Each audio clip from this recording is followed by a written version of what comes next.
अभी इस परिवार को पार्टी की तरफ से हम लोग 2 लाख रुपए दे रहे हैं और हमारी मांग वही है कि 1 करोड़ इस परिवार की मदद हो, सरकारी नौकरी दी जाए और तमाम सरकारी योजनाओं से इन्हें जोड़ा जाए। नहीं फतेहपुर नहीं, ये लखनऊ में आ जाओ, आयो आप लोग, आप सब लोग आइए, देखिए आइए, चौधरी साहब खड़े हो जाइए। हाँ बेटा आ जाओ, बेटा इधर साइड में अच्छी फोटो आएगी बेटा, यहाँ आ जाओ। हाँ आ जाओ, यहीं सब लोग आ जाओ। हाँ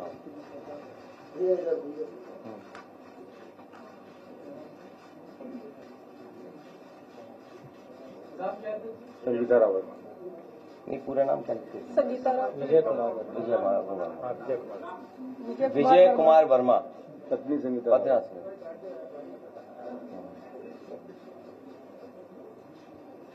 और किस विधानसभा में थी? मलियाबाद में। ठीक है, आप लोग अंदर ठीक, अभी हम आ गए। नहीं बस हम करेंगे मदद बेटा, है अभी आ गए, अंदर बैठा लो, बैठा लो, हम करेंगे मदद और करेंगे मदद, ठीक है।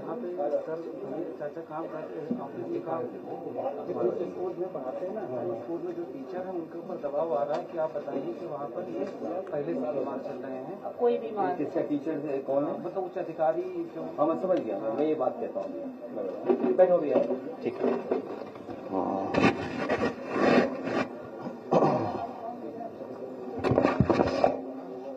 अभी जो परिवार आपके सामने आया और जो बात उन्होंने अपनी रखी और बताई आपको कि ड्यूटी पे रहने के बाद उनके साथ ये घटना हुई, अधिकारी तमाम दबाव बनाते हैं और अब साजिश ये रची जा रही है कि वो ड्यूटी पे ही नहीं थे, पहले ही रिलीफ दिखा रहे हैं और जिस स्कूल में वो जिस जगह पढ़ा रहे थे उस संस्था पर भी, वहां पर भी दबाव बनाया जा रहा है और कहा जा रहा है कि आप कह दीजिए बीमार हैं पहले से ही।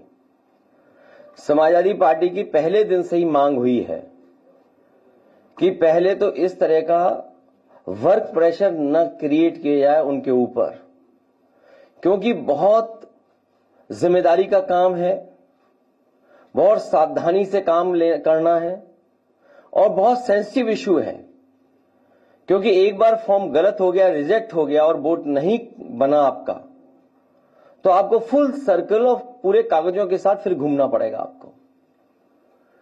तो ये जो एसआईआर है, आखिरकार बीजेपी जल्दीबाजी में क्यों है? चुनाव आयोग और भारतीय जनता पार्टी दोनों मिले हुए हैं और उसका परिणाम यह है कि ये जल्दीबाजी क्यों कर रहे हैं।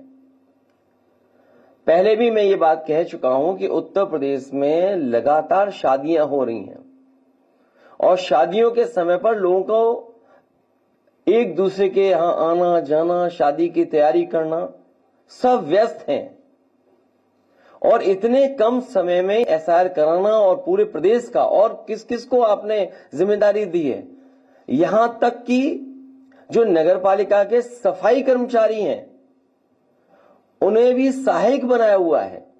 अब आप सोचिए, इतना बड़ा फॉर्म है, इतना टेक्निकल चीजें उसके अंदर हैं कि अगर मान लीजिए बीएलओ नहीं कर पा रहा है तो उसके लिए सहायक बनाया गया है सफाई कर्मचारी। और इस फॉर्म को बंटवाने में जल्दी, बटा नहीं बटा, जो सरकार का डेटा बता रहा है वो ये बता रहा है कि सभी फॉर्म बांटे जा चुके हैं, लेकिन ग्राउंड पे जब हम देखते हैं तो वो बांटे नहीं गए हैं और फिर उसी तरह का कलेक्शन का रिकॉर्ड बनाएंगे। ये सोची समझी रणनीति, साजिश, षड्यंत्र है कि बाबा साहब भीमराव अंबेडकर जी के दिए हुए संविधान के तहत जो हमें वोट डालने का अधिकार है, उस अधिकार को छीनने की तैयारी है। एसआईआर के बहाने वोट डालने का अधिकार छीन रहे हैं, आरक्षण छीनेंगे, आपकी पहचान छीनेंगे, आपके ऊपर उल्टे सीधे दबाव बनाएंगे। जब सरकार के लोग इसी बात पे दबाव बना रहे हैं कि वो ड्यूटी पे ही नहीं थे, पहले से ही बीमार थे। और कल रात जब मैं फतेहपुर में गया था, उन सुपरवाइजर के परिवार के लोगों से जब मैं मिला हूं, उनसे जो बातचीत हुई है, उस बातचीत के दौरान उनकी बहन, उनके परिवार, उनके तमाम जो सहयोगी साथी थे, वो यही बता रहे थे कि उनके ऊपर लगातार सरकार के माध्यम से दबाव बनाया जा रहा था कि जल्दी करिए और जल्दी फॉर्म बंटवाइए, जल्दी फॉर्म भरवाइए। और उसका परिणाम यह हुआ कि उन्होंने आत्महत्या कर ली। उस परिवार की भी मैं मदद कर करके आया हूं। तो आखिरकार जल्दी क्या है शायर की? वेस्ट बंगाल के भी लोग ये कह रहे हैं कि चुनाव आयोग के खून से हाथ रंग गए हैं। अब इन लोगों की जान गई है, कौन मदद करेगा? चुनाव आयोग को सामने आना चाहिए, मदद करना चाहिए, क्योंकि ये सब कर्मचारी, अधिकारी चुनाव आयोग के लिए काम कर रहे हैं।